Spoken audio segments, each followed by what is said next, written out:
see if this is something they're interested in. If not, I'm just going to make this a short 10-minute stream, but it's worth talking about. I'm going to use this photo above me here, this one here, to demonstrate OpenGate. So first off, let me show you what it really looks like. The aspect ratio to where it originally started.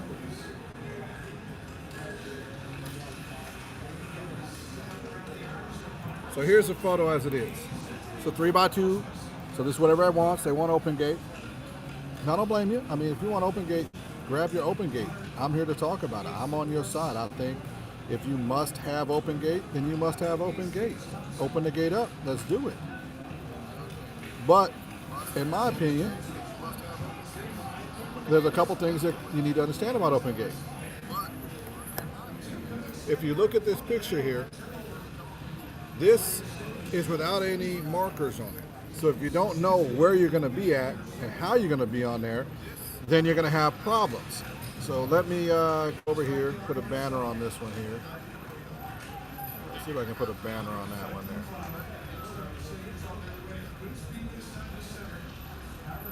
You know, let me put a banner on that one.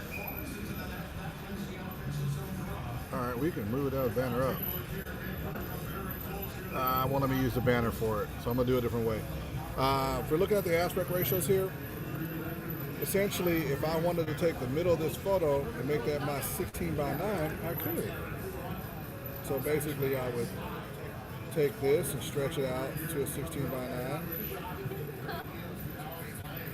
And that's what you would do, and that's how you get your vertical ratio. You would lose a lot of data to the left and right, so you could recompose it to the left or right easily. And that's how you use 3x2. Now, the disadvantage to this is if you don't know where your markers are set, you may be looking at a scene where the idea of it is we're going to go with the left handle to be the vertical side, but we still want the 16 by 9 to be centered off of the middle for a 16 by 9 ratio or horizontal. If you don't have your markers in the right spot, you're going to have issues down the road getting this shot. Now, most people who are doing recomposing with the 16 by 9 format are not doing what I'm talking about here. Let me drop that down a little bit. And let's show you what happens when you pull this in a little bit, zoom this in a little bit. So here you go. Now I've taken up more real estate, and I'm going to put myself way at the bottom. You don't need to see my face for this. That's allowing you to take advantage of the real estate of the photo or the video. If you really, really want to expand upon using these ratios, you do need to have markers, because if the idea from the client is they want this side of the 3x2, but they also want the horizontal to be based off this center piece, that could be the Achilles heel if you don't know how to put your markers on your camera properly. And sometimes it's best to worry about putting the markers on just the vertical and not worry about the horizontal and set the markers where you want them in that photo, in that video. I'm using a photo right now to show how that works, but that is one of the things about using 3x2 ratio. And with that, you do get great real estate, so you don't lose really any of your real estate that you're working with. The only thing that comes with working with 3x2 ratio is you have to know what you're going to do in post. So if your post-production isn't set up the way that you want to, then your main production is just not going to work. This is going to be a really technical one here, because my next video is going to be on which camera you should buy if you want to do OpenGate.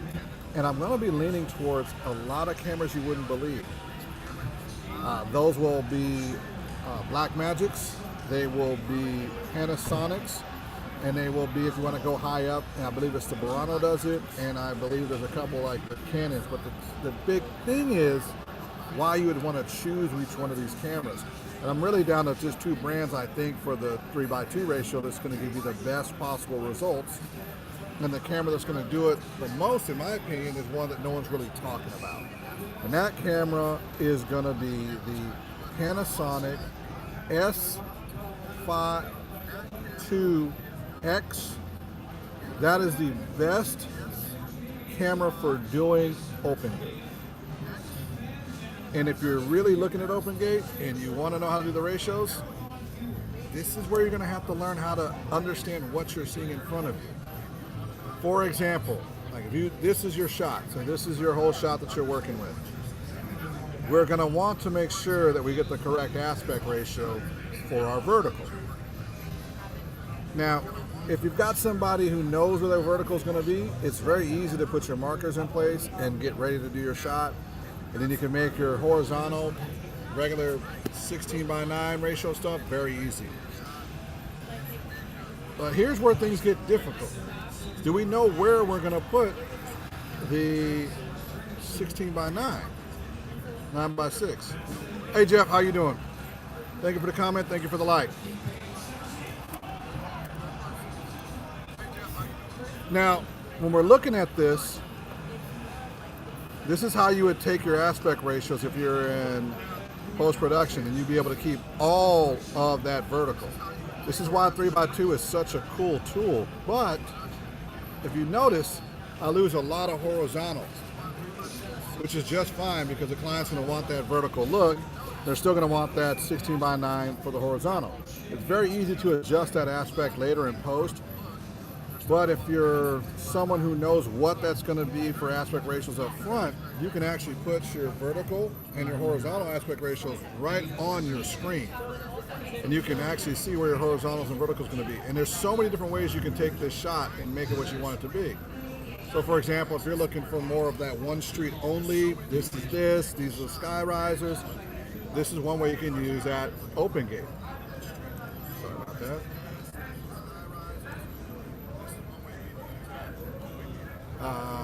Danny, I don't know, and yep, I'm good. Oh, okay. And Mudflood, I haven't watched the full thing through, but it looks really good.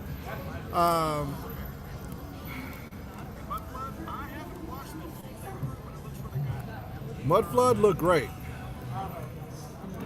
Looks great so far. And then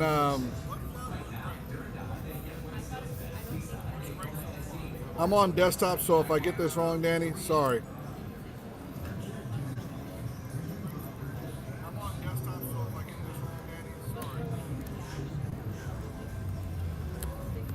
And yes, I'm on desktop. One of the advantages too is if you've got the right desktop stuff, you can do your vertical oriented work off of there too. For example, what I like about this is being able to switch your perspective. So if you want more of the cityscape with the road, there you go. So doing 3x2 has some great positives. So don't think I was hating on 3x2. My hate is that people weren't taking the time to teach this.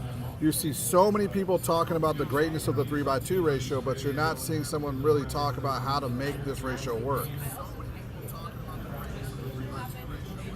And what I want you to see is the workflow, if you were editing with this, is going to be different. Because this workflow is not the same as everybody else's workflow.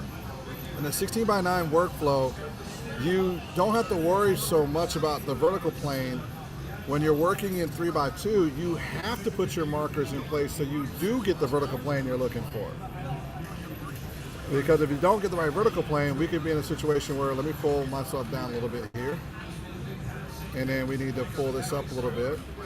Now what you'll notice here is on this vertical plane, the more and more that I get the vertical to match up to taking up the whole screen, less and less of the horizontal I have to work with.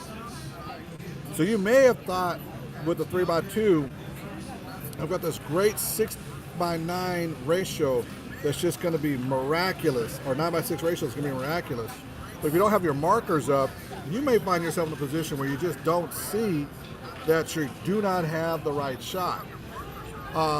There's a guy named Vu on here on YouTube, really cool guy, and he just did a short and he showed exactly what he does on his camera when he's got on a gimbal. And I've got a shoot like that tomorrow where I'm going to be just out shooting. It's going to be a recap video for an event, and it's, you know, having 3x2 might have been nice, but would I want to have had to shoot in 3x2 and then send it off to our editor, and then the editor go, well, what's the right shot I'm supposed to be going for?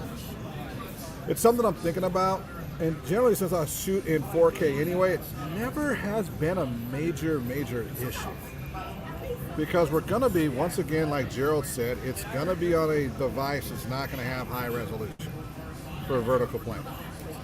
So if you got a 4K and you are chopping into a 4K, you're basically getting a bunch of 1080p's that are really easy to work with, because your vertical on that 4K is essentially a 1080 vertical. So you're not really losing anything. What happens with the 3x2 is you get more of that to work with in the field. So that's what I got to say on this. Now, if you have questions on, what I'm doing with why I just used a photo instead of taking video with it, it came as simple as this. I wanted to use a static piece of material that is easy to see, easy represents what we're talking about in the 3x2 ratio. And as you can see, I'm using, I don't know if anyone's ever used EasyMux, but it's really easy to just build a scene out real quick and show you what you could use for real estate in 3x2. And I'm doing this right in the scene editor. And I wanted to show this here because you can easily see what happens when you recompose a shot. So I'm doing two 3x2, two different ratios at once to get my 16:9. So I could easily do this, turn myself into this shot a little bit more. I can pull my head over this way and I'm good. My only question I have is, will camera manufacturers be taking the time to put the right markers in to make it a better position for those who want to start using 3x2? Because if you're not used to composing for a 3x2, you're going to find yourself with a post-production workflow that is going to hurt for the first 20 or 30 shoots.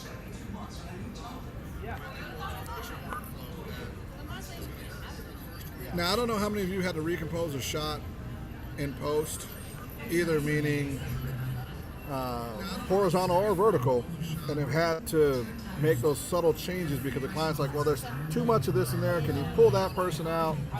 And I've had to do that many times. And since most of our deliveries are going to be on, YouTube, Vimeo, their websites, 1080p is my delivery, and I record in 4K, which is the reason why I've always recomposed with that. Having a 3x2 ratio, though, in a 5.7K allows you to do this type of recomposing. And allows you to move a person around and move the scenario around. You can even move up and down in the scene, so if that's not where they want you to be at, you can move the scene up and down and it'll get you where you want. Now, does that mean that it's always going to be perfect? No. Because as much as we would like it to be perfect, if I unlock these dimensions here, so I'm unlocking dimension, you get a stretch like this is what some people used to do. Now, I have news for you. Some people used to do this for 16:9 or fixing things. I'm going to restore the aspect ratio. So what some people used to do to get a little bit of squeeze out of it is they would take a 16:9 and stretch it just a hair. So if you've ever seen the footage that looked a little stretched, this is what they used to do to try to make it look like it was a larger horizontal. And what that would do is it would allow you to then lock in the ratio, and then you could easily move it around. But some clients just didn't like that, and I don't blame them, because it made somebody look distorted. But once again, this is what you can do with 3x2 ratio. I'm going to get back into this into a second stream, so if you stick around, I'm going to do another stream completely on what I think is the two best cameras to jump into the 3x2 ratio, actually the top three, for under $4,000 ready to go. And that's going to be one of the big things. Like when you're shooting in this aspect ratio, you want something you can go right to work with. And I want you to have that opportunity. So my next live will be specifically on that. For those who have watched today, this is my shorter live, so it's only going to be like 15 minutes. So I got 30 seconds left. So thank you for watching. I appreciate the likes I got. Thank you for everybody who showed up. We're going to be talking about Panasonic cameras here in the next 10 minutes or so. So be ready for another set of lives. Thank you for watching. William Davis with A.P.C Photography, and I am your DP. Peace.